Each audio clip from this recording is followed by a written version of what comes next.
आपको भी horror story सुनना पसंद है तो दिल थाम के बैठिए। Welcome to everyone. आप लोग एकदम सही जगह पर आए हैं। कैसे हैं आप लोग? आशा करता हूँ सब ठीक ही होंगे। स्वागत है आप सभी का मेरे और आपके चैनल ट्रू पैरानॉर्मल पे। यहाँ पे आप सबको मिलेगा आपके मनपसंद हॉरर डोज। मैं हूँ आपका होस्ट ठाकुर साहब। यहाँ पर कहानी नहीं, सच्ची घटनाएं सुनाई जाती है। तो सुनते रहिए और डरते रहिए। तो कृपया जो जहाँ पर भी है, हो सके तो थोड़ा शांति से बैठ जाइए और अपने हेडफोन को अपने कानों पे लगा लीजिए। तो चलिए कहानी में आगे बढ़ते हैं और सुनते हैं पूरे कहानी को। काफ़ी समय पहले की बात है। उत्तर प्रदेश के भानुगढ़ नगर था, जो कि लोगों से भरा हुआ था। सभी लोग वहाँ खुशी से वास कर रहे थे। इस गांव में एक ऐसा घर भी था जहां बहुत दिनों से कोई भी नहीं रहता था, और ये घर दूर से देखने पर डरावना सा लगता था। इस गांव में सभी लोग आपस में प्रत्येक त्योहार को मिलकर खुशी से मनाते थे, लेकिन कुछ समय के बाद यहाँ दुखों का पहाड़ सा टूट गया।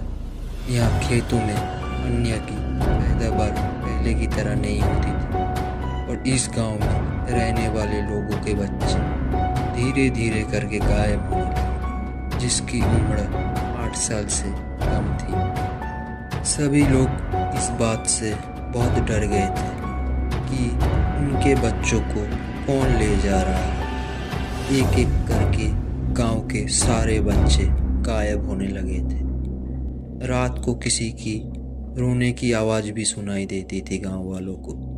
गायब बच्चों को सभी लोग मिलकर ढूंढने पर भी बच्चों का कहीं पर भी नाम और निशान नहीं मिलता था। कुछ लोग इस गांव को अपशकुन मानकर इस गांव को छोड़कर चले गए। अब इस गांव में बहुत कम लोग ही बचे थे।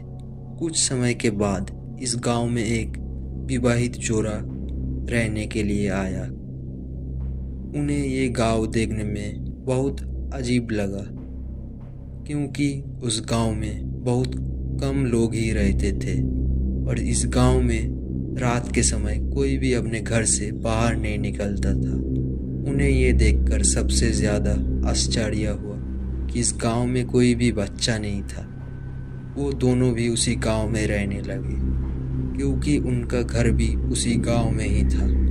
वो पहले विदेश में रहते थे, पर उनके दादा दादी की मृत्यु हो जाने के बाद वो लोग इस गांव में रहने के लिए आ गए थे। उन्हें भी रात के समय उस गांव में किसी की रोने की आवाज़ सुनाई देती थी। घर से बाहर निकलकर देखने पर उन्हें बाहर कोई भी दिखाई नहीं देता था। कुछ दिनों तक गांव में रहने के बाद काजल, जो कि देवेंद्र की पत्नी थी, अब वो माँ बनने वाली थी।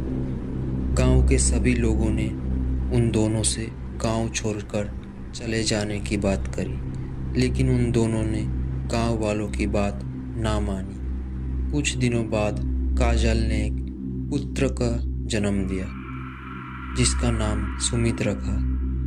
सुमित के आ जाने के बाद उनके जीवन में खुशी छा गई। वो दोनों सुमित का ख्याल रखते थे। काजल इस बात से बहुत डरती थी कि कहीं उनके बेटे सुमित के साथ भी वही घटना ना हो जो गांव के दूसरे बच्चों के साथ होता आ रहा है। समय बहुत तेजी से बीतता गया। सुमित अब 3 साल का हो गया था। इन कुछ सालों में कुछ भी ऐसा नहीं हुआ जिससे कि उन लोगों को डरने की ज़रूरत पड़े।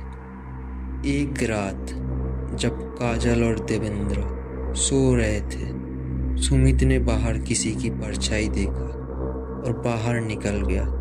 उसे ऐसा लग रहा था कि वो परछाई उसकी माँ की है जो उसे बुला रहा है, और वो उसके पीछे पीछे चला गया। अगली सुबह जब देवेंद्र और काजल सोकर उठे तो उन्होंने सुमित को घर पर नहीं पाया।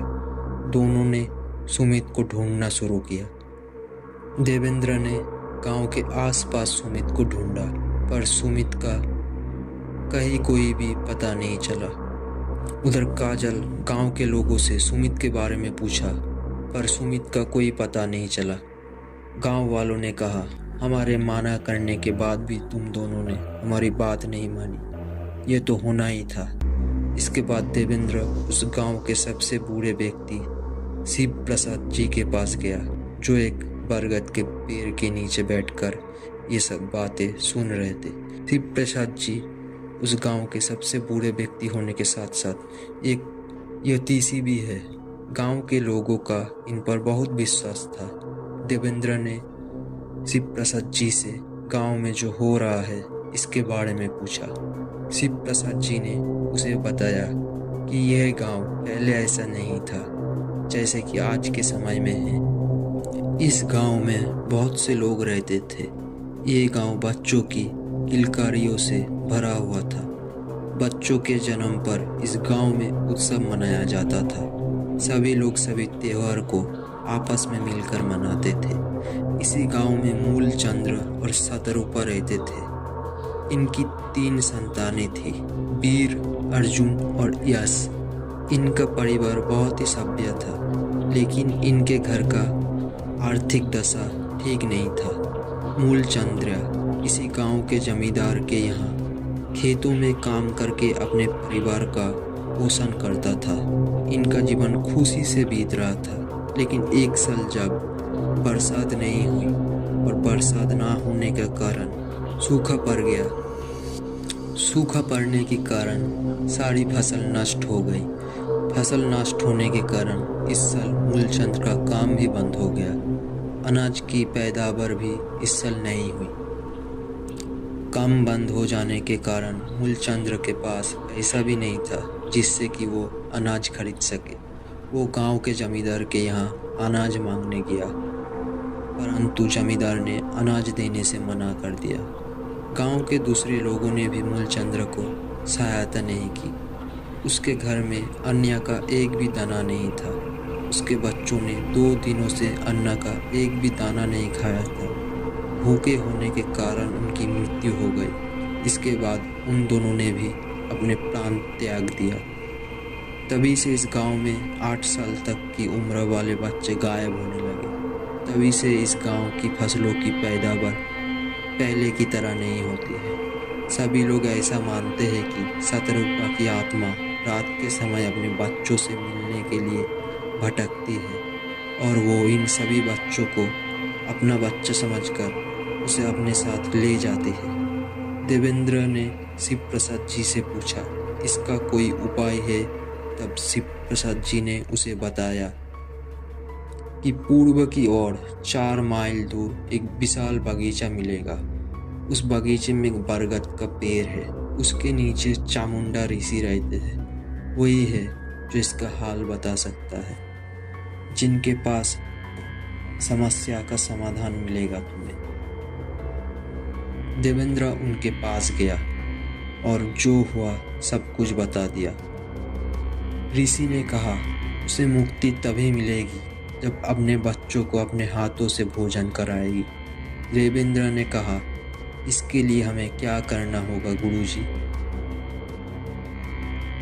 ऋषि ने कहा, गांव के सभी लोग मिलकर मूलचंद्र के घर के सामने एक भंडारे का आयोजन करो और उसमें पास के गांव के बच्चों को बुलाकर भोजन कराओ और 3 छोटे बच्चों को उसके घर में रख दो और उनके सामने खाना परोस दो और शतरूपा को अपने बच्चों का भोजन कराने के लिए आह्वान करो और ये विश्वास दिलाओ कि वो उसी के बच्चे हैं। जब वो अपने बच्चों को प्रेम से भोजन करा देगी तो उसे मुक्ति मिल जाएगी।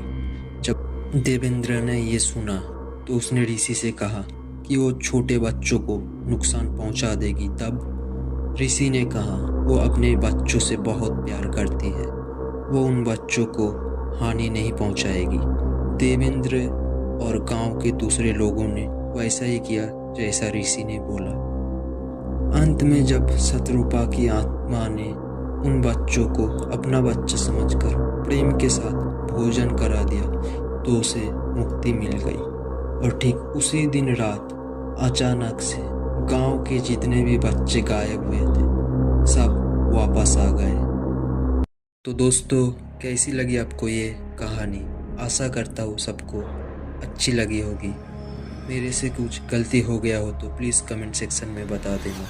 और अभी तक अपने चैनल को सब्सक्राइब नहीं किया हो तो प्लीज़ चैनल को सब्सक्राइब करके बेल आइकन के ऊपर प्रेस करके उसको ऑल में सेट कर दीजिए, ताकि चैनल में जब भी कोई नया वीडियो आए तो सबसे पहले आपके पास नोटिफिकेशन पहुंच जाए। और प्लीज़ हो सके तो एक लाइक भी कर देना। Bye bye all friends, take care. सुनते रहिए और डरते रहिए।